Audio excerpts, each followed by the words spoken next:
Bienvenue sur Africa 24 dans cette nouvelle édition du Non-Stop Info. Voici les titres de l'actualité. En Gambie, le président sortant, Yahya Jammeh, envisage de saisir la Cour suprême pour contester les résultats de la présidentielle. Les organisations internationales invitent ce dernier à reconnaître sa défaite pour une transition sans délai et sans condition. En Côte d'Ivoire, Pascal Affi-N'Guessan a lancé sa campagne en vue des élections législatives du 18 décembre. Le président du Front populaire ivoirien espère le grand retour de son parti sur la scène politique nationale. L'Algérie accélère son programme de développement ferroviaire. La nouvelle voie ferrée Birtouta-Zeralda à l'ouest d'Alger a été inaugurée le 11 décembre après 5 ans de travaux.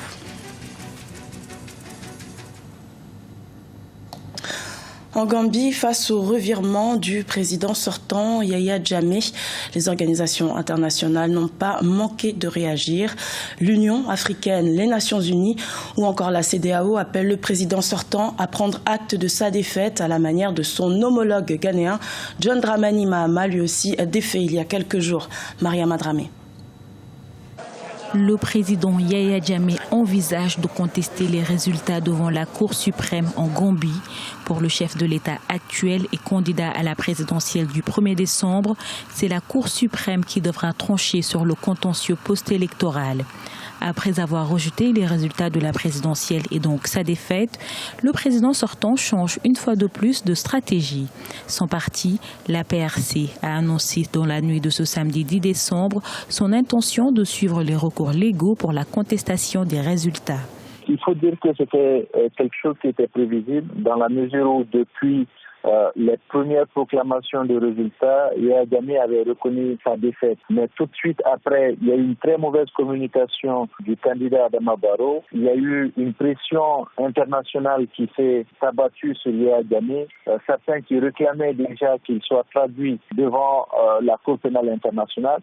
Donc toutes ces questions aujourd'hui ont fait que, se sentant en difficulté, se sentant menacé, pu sortir une nouvelle stratégie. Et aujourd'hui, la stratégie, elle est clairement de se maintenir au pouvoir ou en tout cas de demander de nouvelles élections dans lesquelles il va pouvoir travailler suffisamment à s'évacuer des résultats pour pouvoir se maintenir au pouvoir. Les organisations internationales à l'unanimité condamnent la volte-face du président sortant.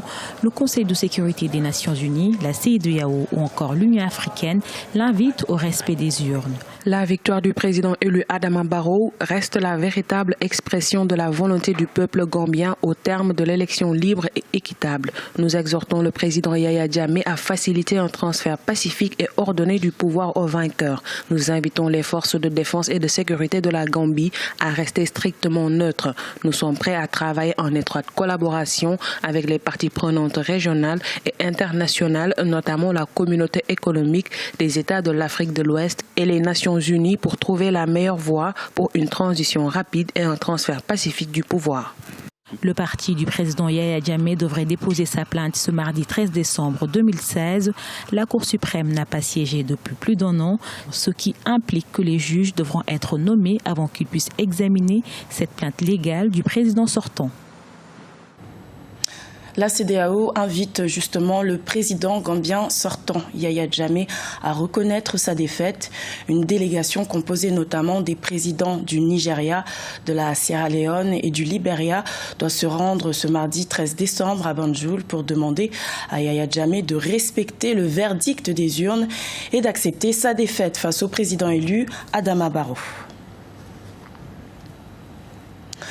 En Côte d'Ivoire, Pascal Affi-N'Guessan, le président du Front populaire ivoirien créé par Laurent Gbagbo, a lancé sa campagne pour les législatives du 18 décembre.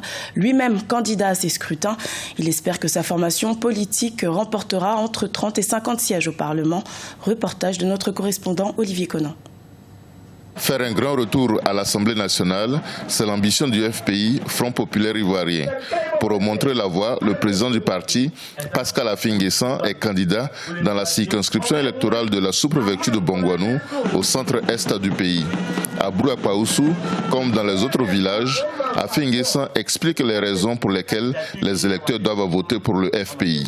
Nous abordons cette campagne électorale avec la ferme volonté de revenir en force, de reprendre notre place sur l'échiquier politique national. Cela dans l'intérêt de la démocratie.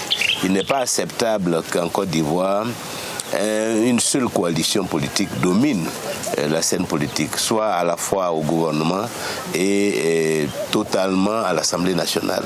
Pour le président du FPI, la situation politique, économique et sociale du pays laisse présager une victoire pour son parti au soir du 18 décembre.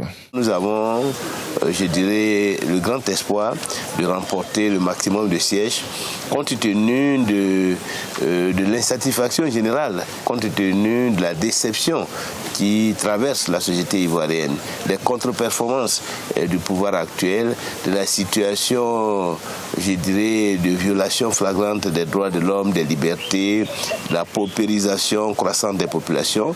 Pour Affi N'Guessan, l'enjeu des élections législatives au plan national, c'est l'émergence d'un contre-pouvoir pour défendre l'intérêt général.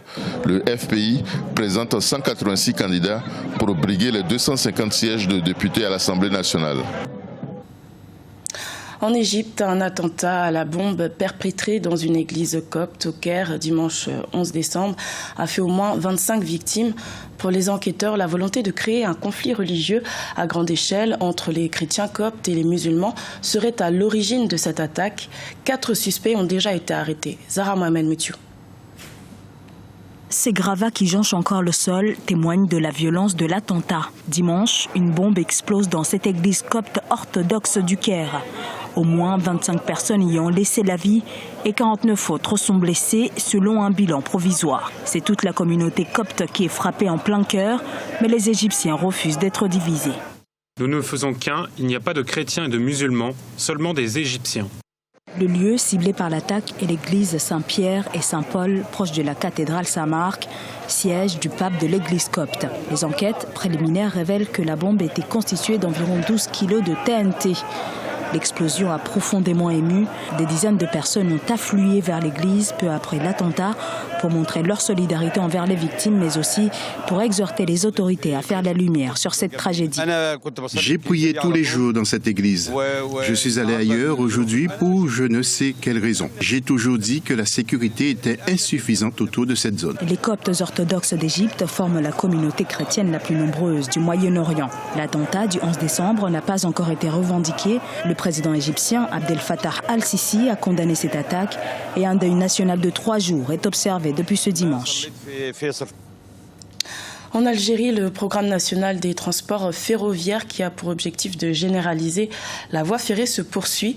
Et c'est dans ce cadre que la nouvelle ligne ferroviaire Birtouta-Zeralda a été inaugurée le 11 décembre par le président Abdelaziz Bouteflika. Les détails dans ce sujet de la rédaction.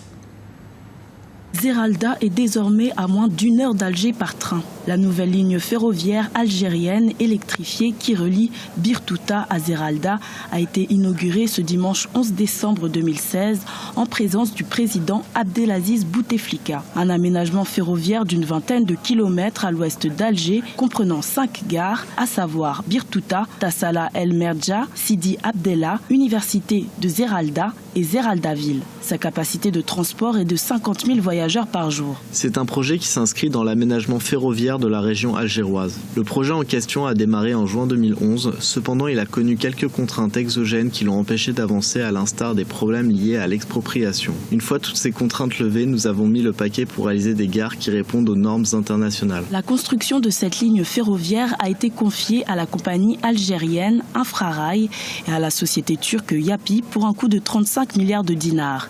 Cette double voie électrifiée reliant Birtouta à Zeralda s'inscrit dans le cadre du projet d'aménagement ferroviaire de la région algéroise pour décharger les routes des villes du littoral ouest continuellement engorgées. Que l'Algérie, vous le savez, c'est le plus grand pays d'Afrique, point de vue surface. Il faut 2500 kilomètres entre Alger et Tamanrasset. Vous pouvez constater l'ampleur de cette surface. Et le gouvernement, depuis quelques années, essaie de développer ce volet du transport. Et il a été un volet qui a été souvent mis de côté au profit du transport aérien et au transport routier. L'Algérie est quand même parmi les pays plus dotés en matière de rails en Afrique. Et là, il y a des projets. L'inauguration de la ligne reportée à 3 reprises depuis décembre 2015 a finalement eu lieu ce dimanche 11 décembre 2016, après 5 ans de travaux. En 2005, l'Algérie disposait d'environ 3572 km de lignes de chemin de fer.